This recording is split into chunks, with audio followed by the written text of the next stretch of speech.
Some decisions don't announce themselves with thunder or lightning. They arrive quietly, like two figures collapsing in the dust outside your door. Dalton Hayes had one blanket left in his cabin that night. Just one. And when dawn broke over the ridge, 300 warriors would arrive demanding answers he didn't have.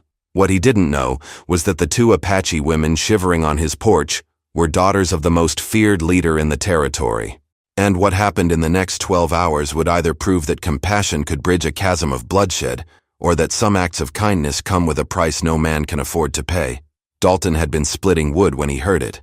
Not the sound itself, but the absence of sound. The kind of silence that makes every muscle in your body lock up because something isn't right. He lowered the axe, wiped the sweat from his forehead despite the cold, and scanned the tree line. Nothing moved, but the feeling didn't leave. He'd been living alone on this stretch of land for 3 years now, long enough to know when the territory was trying to tell him something, long enough to recognize the weight of being watched.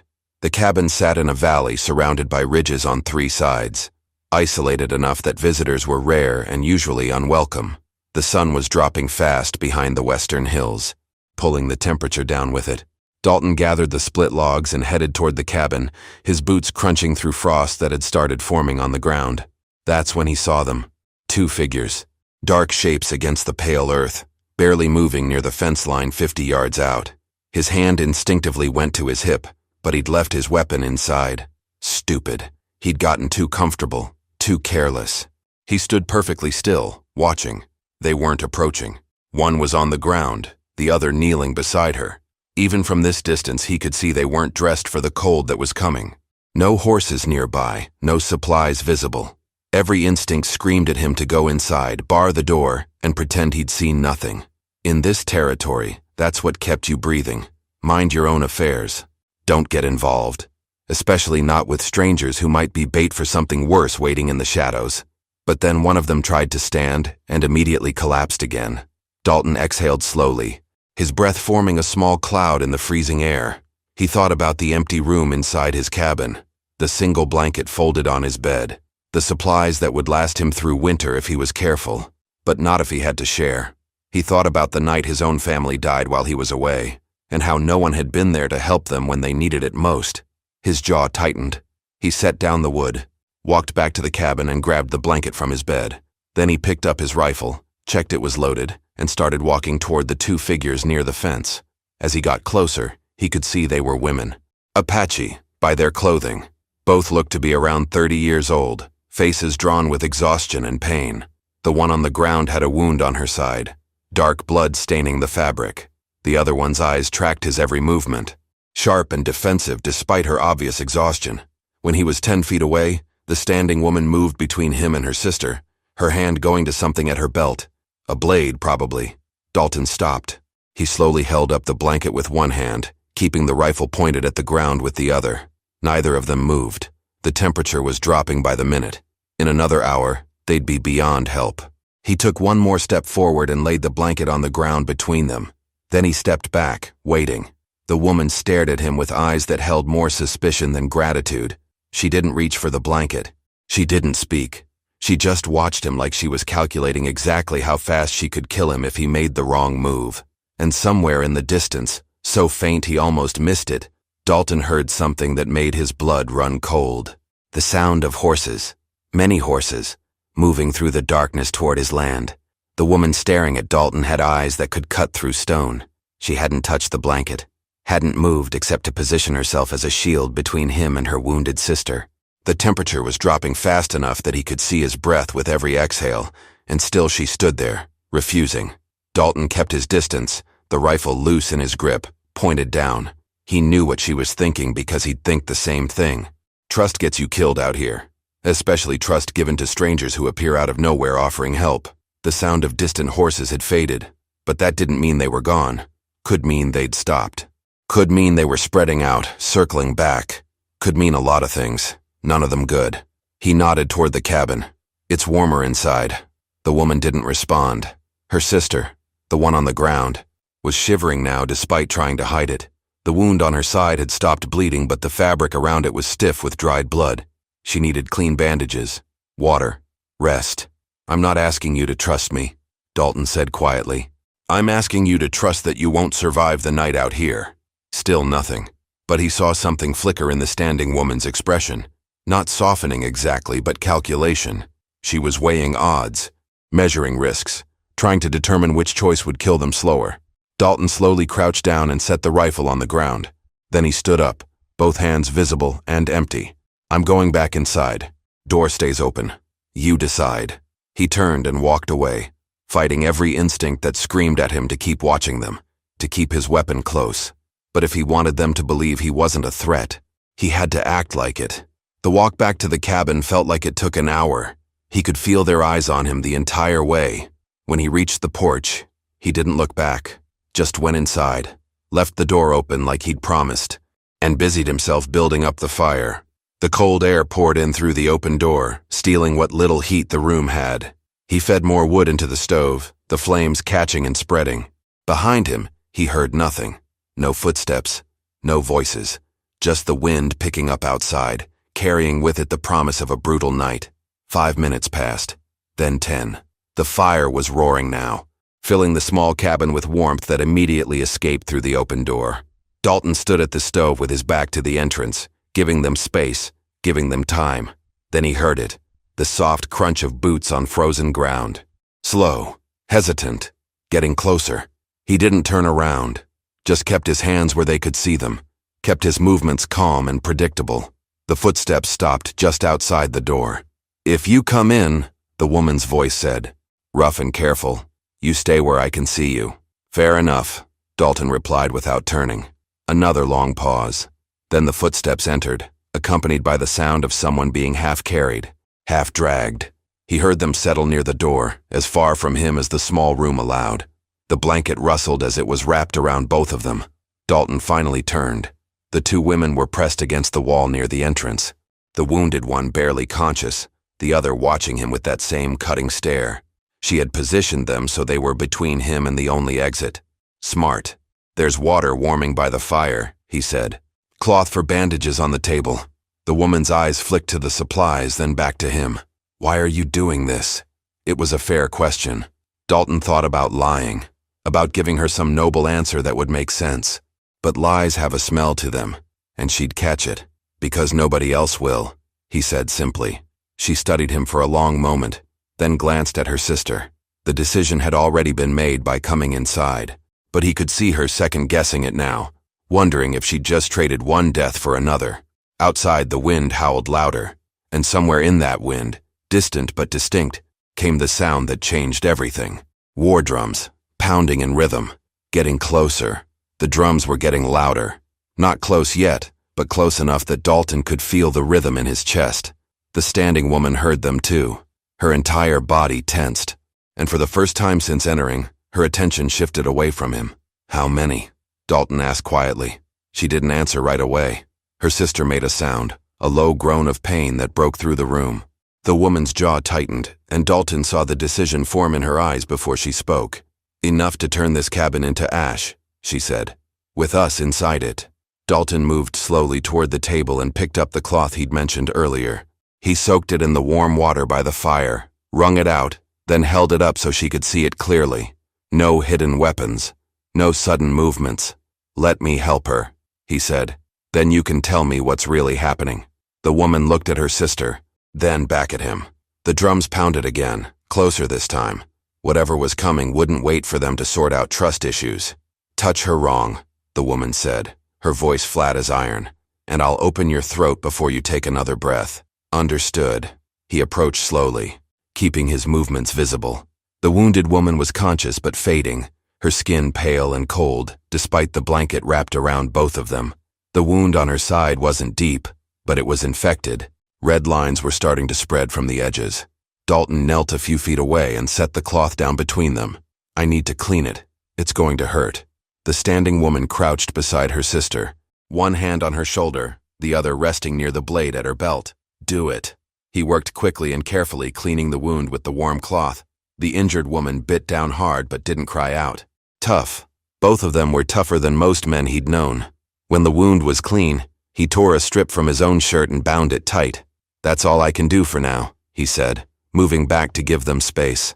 The standing woman checked the bandage herself, her fingers quick and practiced. She'd done this before. Then she looked up at Dalton, and something in her expression had changed.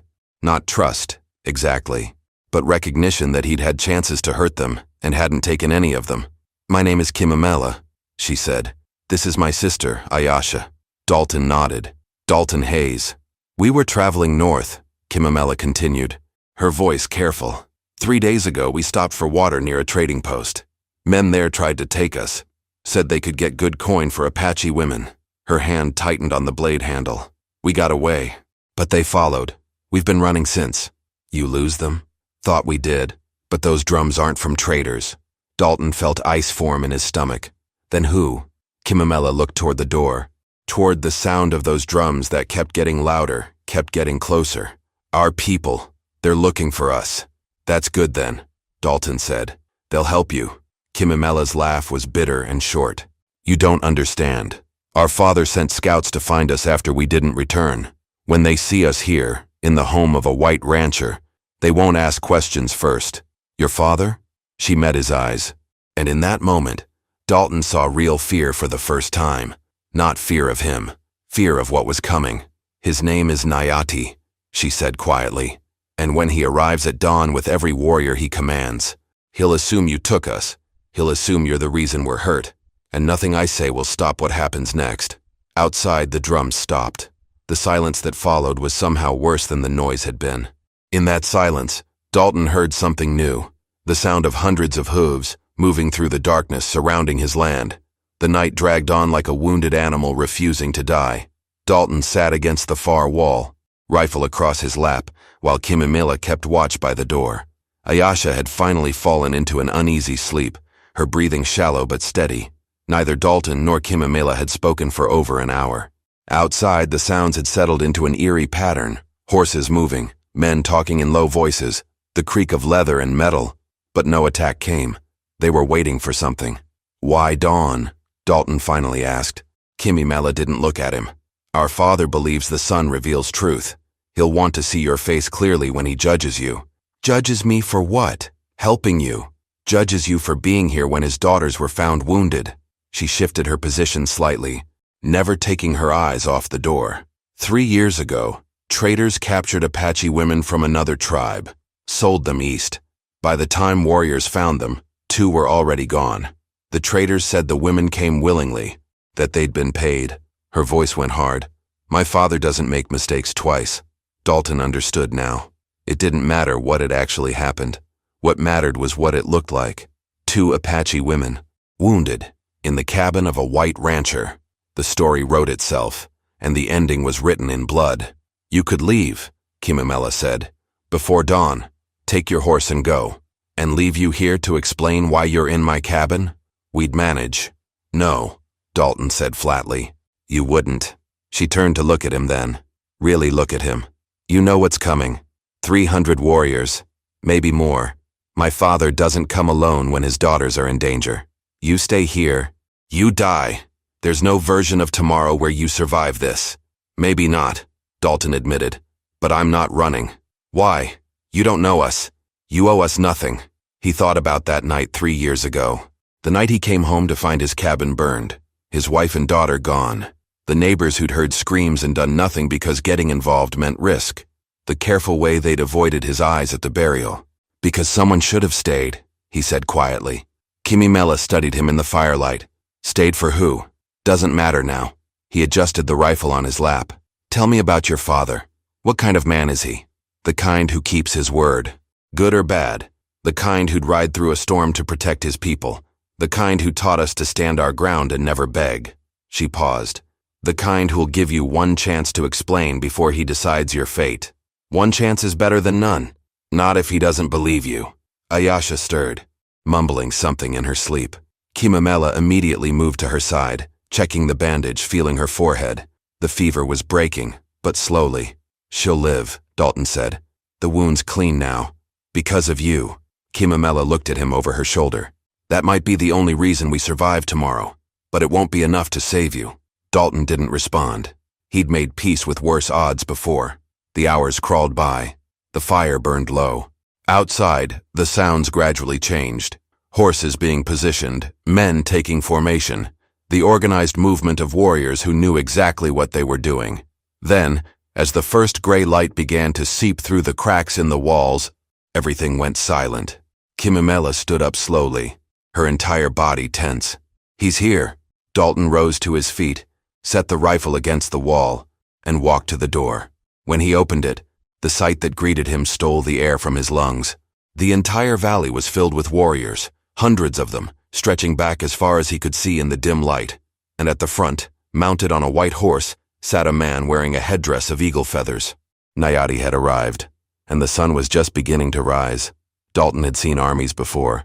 He'd fought in border skirmishes, had stood his ground when outnumbered, but nothing had prepared him for this. 300 warriors, maybe more, spreading across his land like a living wall of muscle and steel. Every man armed, every horse trained for battle, every eye fixed on his cabin. And at the center of it all, Nayati sat motionless on his white horse, the eagle feather headdress catching the first rays of sunlight. Even from this distance, Dalton could feel the weight of his presence. This wasn't just a leader. This was a man who commanded respect through something deeper than fear. Behind Dalton, he heard movement. Kimimela appeared in the doorway, supporting her sister. Ayasha could barely stand, but she was conscious now, her eyes clearer than they'd been all night. "Stay inside," Dalton said without turning. "No." Kimimela's voice was firm. "He needs to see us. Needs to see we're alive." She was right. If Nayati thought his daughters were being held captive, there'd be no conversation, just violence. The three of them stepped onto the porch together. The moment the warriors saw the women, a sound rippled through their ranks. Not relief exactly. Something more complicated. Recognition mixed with confusion. Nayati raised one hand, and the sound stopped instantly. Then he dismounted, his movements deliberate and controlled. He didn't rush forward, didn't shout, just began walking toward the cabin with the kind of certainty that comes from never having to prove yourself. As he got closer, Dalton could see his face clearly. Weathered and hard, yes, but not cruel. The lines around his eyes spoke of a man who'd seen too much, lost too much, but hadn't let it break him. He looked at his daughters first, his expression unreadable. Then his gaze shifted to Dalton. They stood 20 feet apart, father and stranger, leader and rancher. The distance between them felt like a canyon. Nayati's eyes traveled over the scene with brutal efficiency. His daughters wrapped in a single blanket, standing on their own feet. The bandage visible on Ayasha's side, clean and properly tied. The open door behind them. And Dalton himself, standing there in just his shirt despite the morning cold. No coat, no blanket of his own. For a long moment, nobody moved. The sun continued its slow climb, painting everything in shades of gold and shadow. Behind Nayati, 300 warriors waited for a signal. Any signal. "You are the one who lives here," Nayati said finally. Not a question. A statement in a voice that carried like thunder, even though he wasn't shouting. "I am," Dalton replied. "My daughters were found on your land." They were. "One of them is wounded." "She was when I found them." Nayati took 3 steps closer. Dalton held his ground but kept his hands visible, kept his posture open. No challenge, no submission either. Just a man standing on his own porch with nothing to hide. "Men hurt them," Nayati continued. "Men who wanted to take them, sell them." His eyes narrowed. "Were you one of those men?" "No." "Then why are they here?" It was the question everything depended on. Dalton knew that how he answered in the next 30 seconds would determine whether he saw the end of this day. "Because they were dying," he said simply, "and I had a blanket they needed." Nayati's gaze shifted to the blanket wrapped around his daughters, then back to Dalton's bare arms. Understanding flickered across his face, but he didn't soften. "You gave them your only protection against the cold," Nayati said. "Yes. Why?" It was the same question Kimimela had asked, and Dalton gave the same answer. "Because nobody else would." Nayati studied him in silence. Then he turned to Kimimela. When he spoke, it was in their own language, rapid and sharp. Kimimela responded, her voice steady and clear. Dalton couldn't understand the words, but he understood the tone. She was defending him, telling the truth. Ayasha spoke next, weaker but determined. Her father listened without interrupting, his face giving away nothing. When they finished, Nayati turned back to Dalton. The sun was fully up now, bathing the valley in harsh light. No shadows left to hide in. My daughters say you saved their lives, Nayati said. That you asked for nothing, expected nothing. That you treated their wounds and gave them your only warmth. Dalton waited. There was more coming. They also say you knew I would come. Nayati took another step forward. That you could have run but chose to stay. Why would a man do that? The answer came from somewhere deep, somewhere Dalton hadn't looked in years. Because running doesn't change what happened, he said, and I'm tired of running. Nayati held his eyes for what felt like forever. Then slowly, he reached for something at his side. Nayati's hand moved to his belt. Dalton's entire body tensed, ready for whatever came next. Behind him, he heard Kimimela shift her weight, preparing to intervene if necessary. But Nayati didn't draw a weapon. Instead, he pulled out a leather pouch and held it in his palm, studying it like it contained something important. Then he looked back at Dalton. When I was young, Nayati said, his voice quieter now, I watched my sister freeze to death in the mountains. We had been chased by soldiers for 3 days. No food, no shelter, no blankets. He paused, the memory clearly painful even after all these years. A white man found us. He had supplies. He could have helped. Instead, he rode past without stopping, said it wasn't his problem. Dalton said nothing. There was nothing to say. I carried my sister's body for 2 days to bury her properly, Nayati continued, and I swore that I would never forget what it means when someone chooses to look away. He closed his fist around the pouch. But I also swore I would never forget if someone chose differently. He took another step forward, close enough now that Dalton could see the scars on his hands, the weight in his eyes, close enough that if Nayati wanted to strike, there'd be no time to react. You are not the man who rode past my sister, Nayati said. You are the man I wished had been there that day. The words hung in the air between them. Behind Nayati, the 300 warriors remained perfectly still, waiting.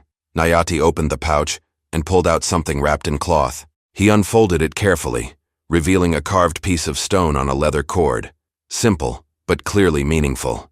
This belonged to my father, Nayati said, and his father before him. It is given to those who prove themselves worthy of trust. He held it out. I give it to you now, not as payment, but as recognition. Dalton stared at the offered gift, understanding the weight of what was happening. This wasn't just gratitude. This was an alliance, a bond.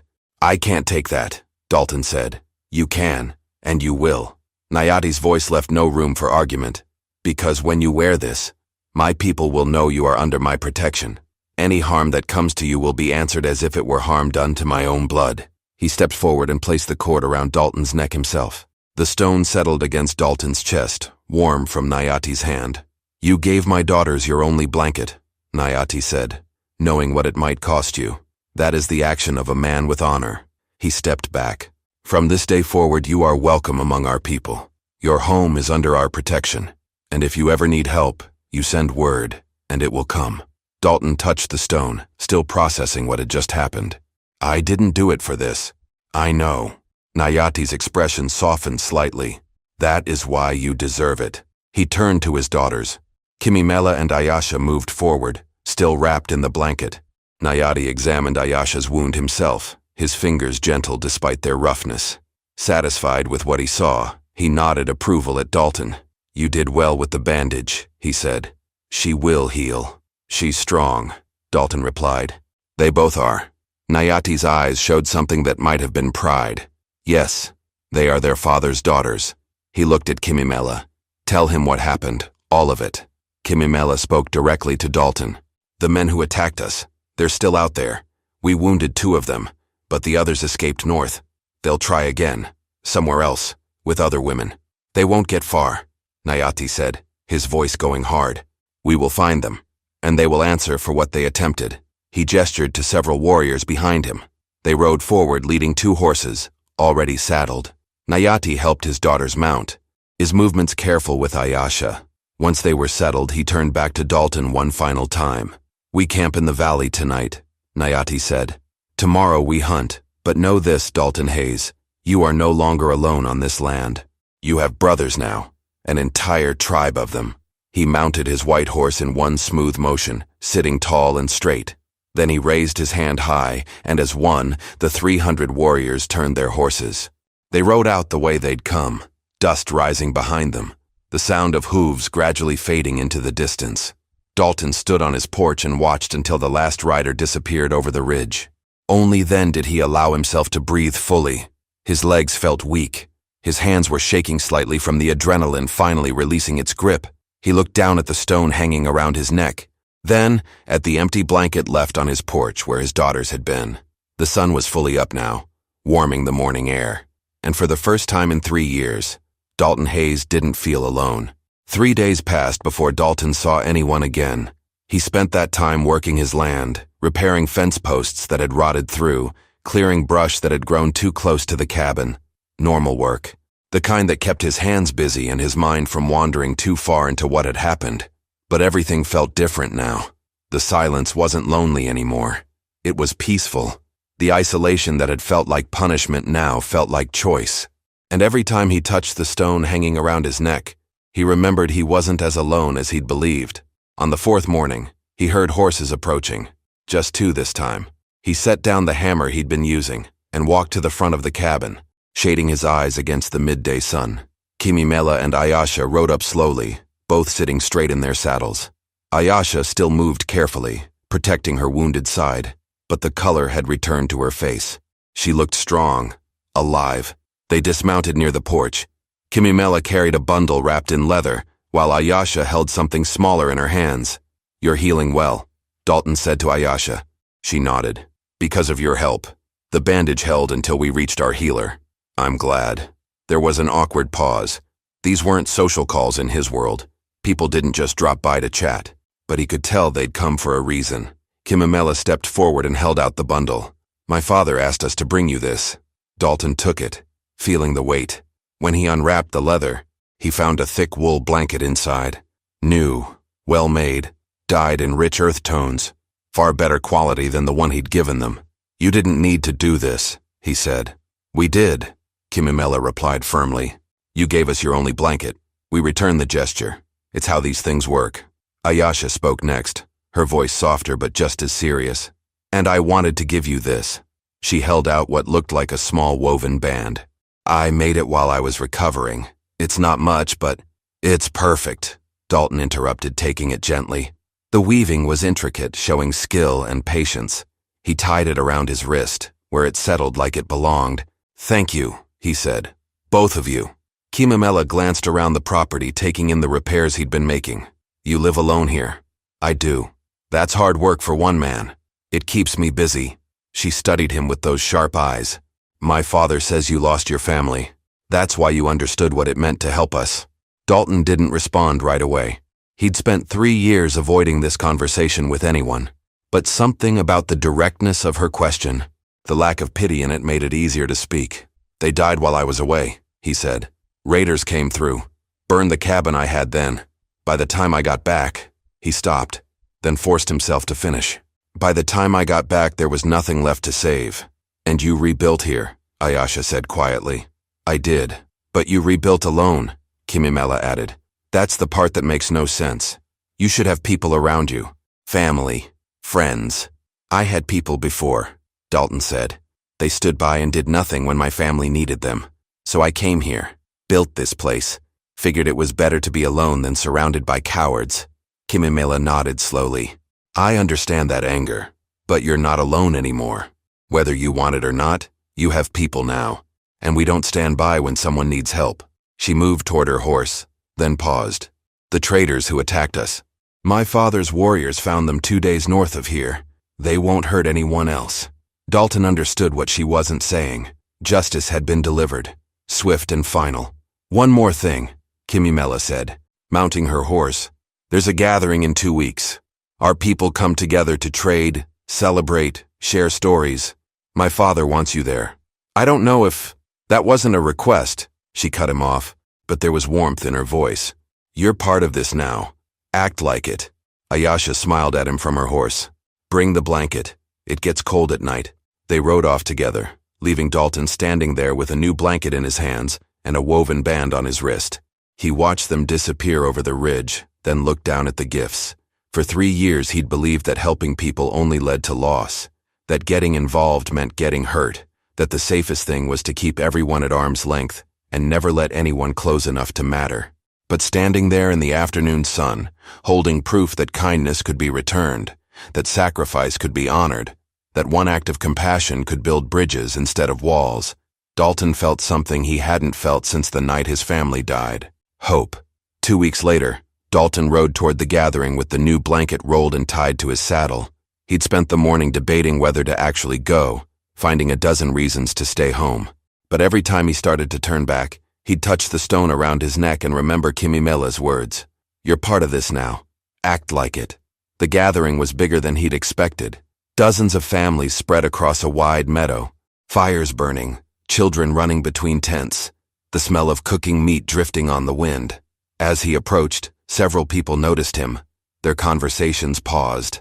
Eyes followed his movement. He'd expected hostility. Instead, they nodded in recognition. Some even raised their hands in greeting. Nayati emerged from the center of the camp, walking toward him with purpose.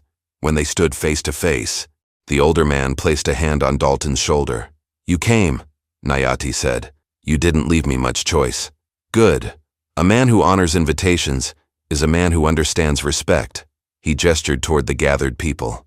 "Come. There are many who want to meet the one who sheltered my daughters." The evening passed in a way Dalton hadn't experienced in years.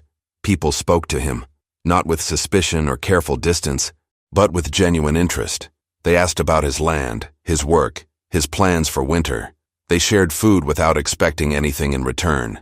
They included him in conversations like he'd always been there. Kimimela found him near one of the fires as the sun set. Ayasha was with her, moving without any sign of pain now. "You look uncomfortable," Kimimela observed. "I'm not used to this many people." "You'll get used to it." She sat down beside him. "My father told everyone what you did, how you gave us your only blanket, how you stayed when you could have run. Stories like that travel fast among our people. I didn't do it for recognition. We know. That's why it matters." Ayasha sat on his other side. "You know what's interesting? That night you had every reason to close your door, to protect yourself, to assume we were trouble, but you chose differently. Someone needed help," Dalton said simply. "And that choice changed everything," Kimimela continued. "Not just for us, for you too. You've been alone for 3 years, Dalton, punishing yourself for something that wasn't your fault. But that night, you stopped running from the past and started living again." He wanted to argue, to say she was wrong, but sitting there, surrounded by warmth and voices and life, he realized she wasn't. The moment he'd decided to help those 2 women, he'd made a choice that went deeper than just survival. He'd chosen to be the person he wished had existed when his family needed someone. He'd chosen to break the cycle of people turning away. Later, as the gathering wound down and families returned to their tents, Nayati approached Dalton one final time. "Before you leave," the leader said, "I want you to understand something. What you did that night wasn't small. It wasn't nothing. You risked your life for strangers because it was right. That's the definition of courage." He paused. "My people remember courage, and we honor it." Dalton looked around at the camp, at the people who'd welcomed him without hesitation, at Kimimela and Ayasha talking with others near the fire, alive and strong. He thought about the blanket on his saddle and the stone on his chest and the woven band on his wrist. "I just gave them a blanket," he said quietly. "No," Nayati corrected. "You gave them your only protection against the cold, knowing it might cost you everything. There's a difference." He extended his hand. "Thank you, brother, for reminding us that good men still exist." Dalton shook his hand, feeling the strength in it, the sincerity. He rode back to his cabin that night under a sky full of stars, the sounds of the gathering fading behind him. When he arrived home and unsaddled his horse, he noticed something by the door. A stack of firewood, neatly cut and ready for winter. A basket of dried meat. A water skin filled and hanging from a post. Gifts from people he'd only just met, people who'd decided he was worth helping. Dalton carried the supplies inside, built a fire with the new wood, and wrapped himself in the blanket they'd given him. For the first time since losing everything, he wasn't just surviving. He was living again, and he wasn't alone. If you enjoyed this story, click the video on your screen now to watch another unforgettable tale where courage and compassion collide in ways you never expected. Don't forget to subscribe and consider a super chat to help us keep bringing you more stories like these. Your support means everything to us.